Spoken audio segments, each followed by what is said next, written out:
Bismillahirrahmanirrahim. Assalamualaikum warahmatullahi wabarakatuh. Video ini kami buat untuk memenuhi tugas mata kuliah Teori Ekonomi Makro yang diampu oleh dosen Andi Mustika Amin, SEMSI. Kami dari kelompok 3 akan mempresentasikan hasil tugas kami yang judulnya ialah permintaan, penawaran, dan keseimbangan pasar atau dapat dikatakan sebagai equilibrium.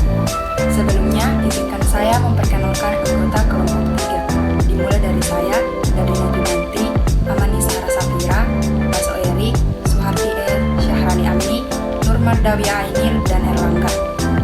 Untuk pembahasan pertama mengenai definisi dari permintaan akan dijelaskan oleh saya sendiri. Permintaan adalah kesanggupan pembeli untuk membeli berbagai jumlah produk pada berbagai tingkat harga dalam waktu tertentu. Ada 7 poin faktor yang mempengaruhi permintaan. Yang pertama, harga barang atau jasa. Jika harga naik, jumlah barang atau jasa yang diminta konsumen akan berkurang. Sebaliknya, jika harga turun, maka jumlah barang atau jasa yang diminta bertambah banyak. Pembeli akan berupaya menunda pembelian suatu barang atau jasa bila harganya sedang tinggi dan sebaliknya.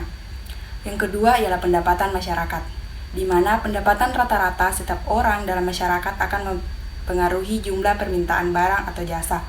Apabila pendapatan rata-rata masyarakat naik, maka minat masyarakat untuk membeli barang atau jasa akan bertambah. Sementara, jika pendapatan masyarakat turun, maka permintaan barang dan jasa juga menjadi rendah. 3. Selera masyarakat. Selera masyarakat yang selalu berubah sangat berpengaruh pada permintaan. Tumbuhnya selera baru di masyarakat terhadap suatu barang atau jasa biasanya akan segera diikuti dengan peningkatan angka permintaan barang atau jasa itu di pasar. 4. Kualitas barang. Permintaan barang dengan kualitas yang baik meski dengan harga yang sedikit mahal akan tetap tinggi. Sedangkan untuk barang berkualitas rendah dan mudah rusak, permintaannya akan tetap rendah sekalipun harganya murah. Yang kelima adalah harga barang lain. Permintaan suatu barang dan jasa akan turun apabila tersedia alternatif atau bisa digantikan oleh jenis lainnya. Masyarakat dapat beralih pada barang dan jasa alternatif dibanding harus membeli suatu barang dan jasa dengan harga yang mahal. Perubahan harga pada suatu barang atau jasa juga bisa mempengaruhi permintaan pada barang atau jasa komplementernya. Yang keenam adalah jumlah penduduk. Jumlah penduduk bisa sangat berpengaruh ke tingkat permintaan barang atau jasa. Jumlah penduduk yang banyak akan meningkatkan permintaan barang atau jasa untuk memenuhi kebutuhan masyarakat. Begitu juga sebaliknya, jika jumlah penduduk sedikit, maka jumlah permintaan akan rendah. Yang ketujuh adalah ramalan masa depan atau prediksi. Permintaan masyarakat seringkali terpengaruh oleh suatu ramalan atau prediksi tentang kondisi di masa depan.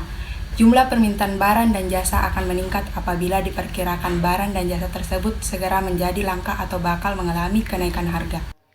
Baik, saya atas nama Suharti S. akan menjelaskan materi tentang kurva permintaan. Jadi, kurva permintaan merupakan grafik yang menggambarkan hubungan antara harga dengan jumlah komoditas yang ingin dan dapat dibeli oleh konsumen.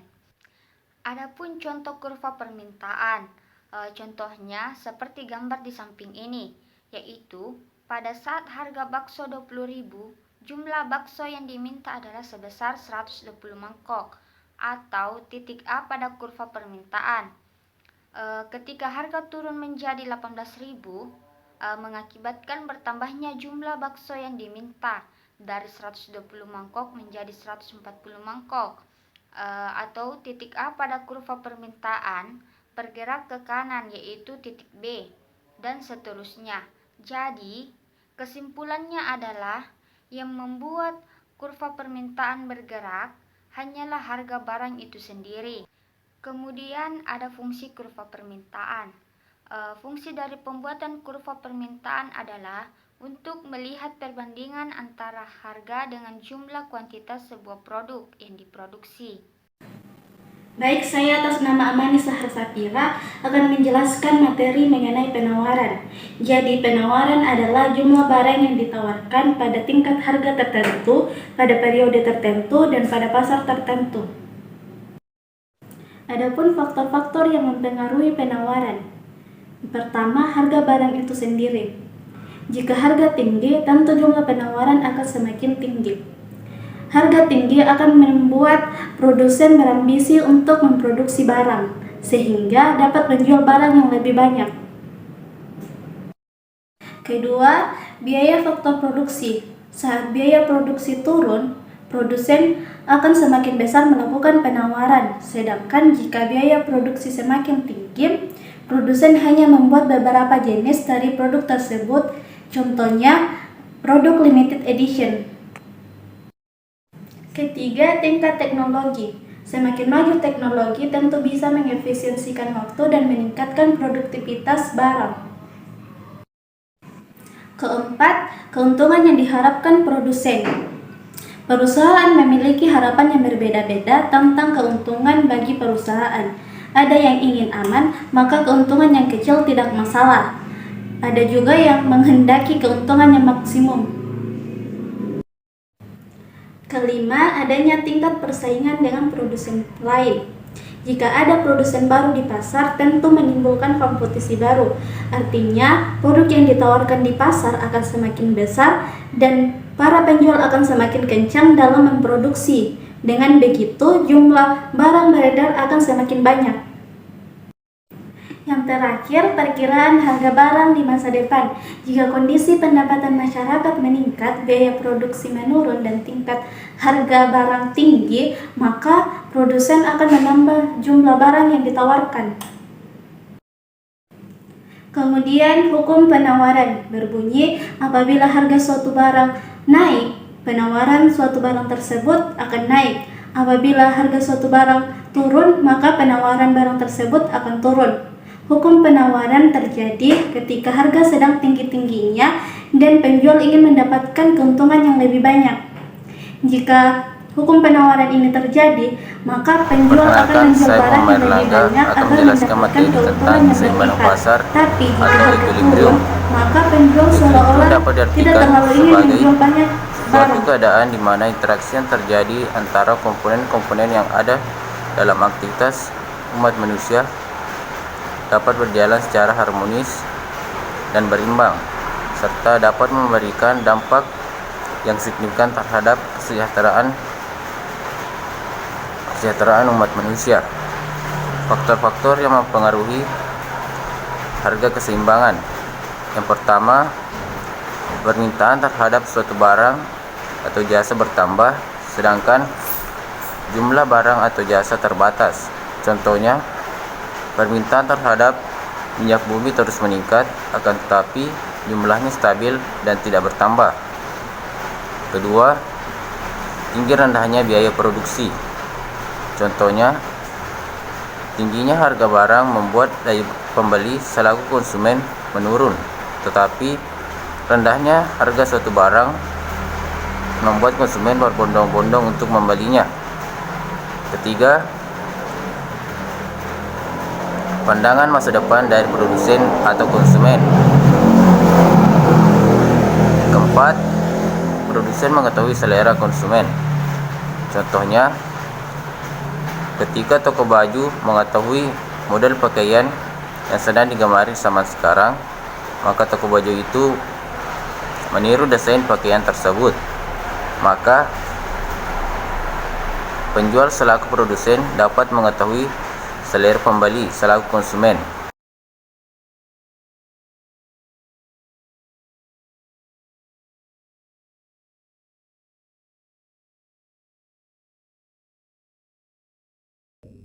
Saya Nur Mardawi Ainil akan menjelaskan sedikit tentang pengaruh pergeseran permintaan dan penawaran terhadap titik equilibrium. Kita tahu bahwa permintaan dan penawaran tidak selalu tetap, namun selalu berubah-ubah dengan perubahan berbagai faktor yang mempengaruhinya. Apabila terjadi faktor tersebut, maka permintaan dan penawaran juga ikut berubah, otomatis akan merubah posisi titik equilibrium. Jika terjadi peningkatan jumlah harga permintaan namun penawaran tetap, maka harga akan naik, sehingga titik equilibrium juga bergeser naik. Jika penawaran naik namun permintaan tetap, maka harga akan turun dan mengakibatkan titik equilibrium juga turun. Pengaruh pergeseran kurva permintaan pada titik equilibrium. Seperti kurva di samping, apabila kurva permintaan bergeser ke kanan, maka akan terbentuk harga keseimbangan yang lebih tinggi. Sebaliknya, apabila kurva permintaan bergeser ke kiri, maka akan terbentuk harga keseimbangan yang lebih rendah. Itu terjadi apabila faktor lain dianggap tetap. Contohnya, misalnya harga keseimbangan pasar mie instan adalah Rp3.000, kemudian pabrik mie membuat varian rasa baru dan kebetulan masyarakat sangat menyukai varian baru tersebut. Hal ini membuat permintaan naik 50% sehingga terbentuklah kurva permintaan baru. Ketika kurva permintaan bergeser ke kanan, maka area harga Rp3.000 ini akan menjadi market shortage. Konsekuensinya, maka harga akan naik dan mendorong jumlah permintaan dan penawaran ke arah keseimbangan atau ke atas. Pergeseran kurva penawaran pada titik equilibrium. Seperti kurva di samping, apabila kurva penawaran bergeser ke kanan, maka akan terbentuk harga keseimbangan yang lebih rendah. Sebaliknya, apabila kurva penawaran bergeser ke kiri, maka akan terbentuk harga keseimbangan yang lebih tinggi. Itu terjadi apabila faktor lain dianggap tetap. Misalnya, harga keseimbangan pasar mie instan adalah Rp3.000. Kemudian, pabrik mie instan memperbarui mesin produksi menjadi lebih canggih dan efisien. Hal ini membuat produksi mie instan naik sebesar 50%, sehingga terbentuklah kurva penawaran baru. Ketika kurva penawaran bergeser ke kanan, maka area harga Rp3.000 ini menjadi area market surplus. Konsekuensinya, maka harga akan turun dan mendorong jumlah permintaan dan penawaran ke arah keseimbangan atau ke bawah. Sekian dari saya, terima kasih. Baik, saya Baso Erik. Selanjutnya yakni konsep elastisitas. Elastisitas sama dengan sensitivitas, sama dengan kelenturan. Elastisitas di sini berarti presentasi perubahan variabel dependen atau jumlah barang terhadap variabel independen, yaitu harga sebesar 1%. Jadi di sini terdapat hubungan sebab akibat. Selanjutnya yakni angka elastisitas harga. Angka elastisitas adalah bilangan yang menunjukkan berapa persen satu variabel tak bebas akan berubah sebagai reaksi atas variabel lain berubah 1%. Selanjutnya, terdapat 5 angka elastisitas harga. Yang pertama yakni inelastisitas, kondisi di mana EP lebih kecil dari 1. Bila harga P mengalami perubahan sebesar 1%, akan memberi pengaruh perubahan jumlah barang yang diminta atau ditawarkan, yaitu Q lebih kecil dari 1%. Yang kedua yakni elastisitas, kondisi di mana EP lebih besar dari 1. Bila P mengalami perubahan sebesar 1%, akan memberi pengaruh Q lebih besar dari 1%. Yang ketiga yakni unitary, kondisi di mana EP sama dengan 1. Bila P mengalami perubahan sebesar 1%, maka Q juga akan turun 1%. Yang keempat yakni inelastisitas sempurna, kondisi di mana EP sama dengan 0. Permintaan atau penawaran tidak tanggap terhadap perubahan P. Dengan kata lain, berapapun harganya, permintaan atau penawaran Q akan tetap. Elastisitas sempurna atau kondisi di mana EP sama dengan tak terhingga. Konsumen atau produsen dapat mempunyai kemampuan untuk membeli atau produksi berapapun jumlah Q pada tingkat P tertentu. Perkenalkan, nama saya Syaradi Amni, ingin menjelaskan jenis-jenis elastisitas. Yang pertama itu permintaan elastisitas ED lebih dari 1. Apabila diperoleh lebih dari 1, sifat permintaan dikatakan elastis. Hal ini berarti konsumen peka terhadap perubahan harga barang atau perubahan harga sebesar 1%, menyebabkan terjadinya perubahan jumlah yang diminta lebih dari 1%. Barang-barang yang mempunyai sifat permintaan yang elastis adalah barang-barang yang mempunyai pengganti, substitusi, dan barang-barang elektronik seperti VCD, televisi, dan DVD. Nomor 2, permintaan inelastis ED kurang dari 1. Pada jenis elastisitas ini konsumen kurang peka terhadap perubahan harga. Artinya, meskipun harga naik atau turun, masyarakat akan tetap membelinya. Barang yang mempunyai elastisitas yang inelastis adalah barang-barang kebutuhan pokok dan barang-barang yang tidak mempunyai pengganti, substitusi. Kurang dari 1 berarti perubahan harga sebesar 1%, menyebabkan perubahan jumlah barang yang diminta kurang dari 1%. Nomor 3, permintaan elastisitas uniter ED sama dengan 1. Elastisitas permintaan ini mengandung arti bahwa perubahan harga sebesar 1% menyebabkan terjadinya perubahan jumlah barang yang diminta sebesar 1%. Nomor 4. Permintaan elastisitas sempurna, ED sama dengan titik. Suatu barang atau jasa disebut memiliki elastisitas sempurna jika memiliki koefisien elastisitas tak terhingga. Dengan demikian, pada harga tertentu jumlah yang diminta konsumen mencapai tidak terhingga atau berapapun persediaan barang atau jasa yang ada akan habis diminta oleh konsumen. Salah satu komoditas yang memiliki ciri-ciri adalah bahan bakar minyak BBM. Nomor 5. Permintaan inelastis sempurna, ED sama dengan 0. Untuk barang yang penting sekali, kebutuhan yang sangat pokok, berapapun perubahan harga tidak akan memengaruhi jumlah barang yang diminta. Kurva untuk jenis elastisitas ini akan berbentuk garis lurus yang sejajar dengan sumbu vertikal, sumbu V. Faktor-faktor yang mempengaruhi elastisitas permintaan. Yang pertama itu ketersediaan barang. Ketersediaan barang, substitusi atau suatu barang, dan juga semakin tinggi tingkat kemampuannya mensubstitusi, maka permintaan barang tersebut semakin elastis. Nomor 2, intensitas kebutuhan atau dalam kurung desakan kebutuhan. Kebutuhan pokok bersifat inelastis, artinya semakin penting kebutuhan pokok itu semakin inelastis permintaannya. Artinya, meskipun harga naik, masyarakat tetap membutuhkannya dan tetap membelinya. Sebaliknya, barang mewah lebih bersifat elastis karena tidak mesti diperlukan untuk memenuhi kebutuhan hidup.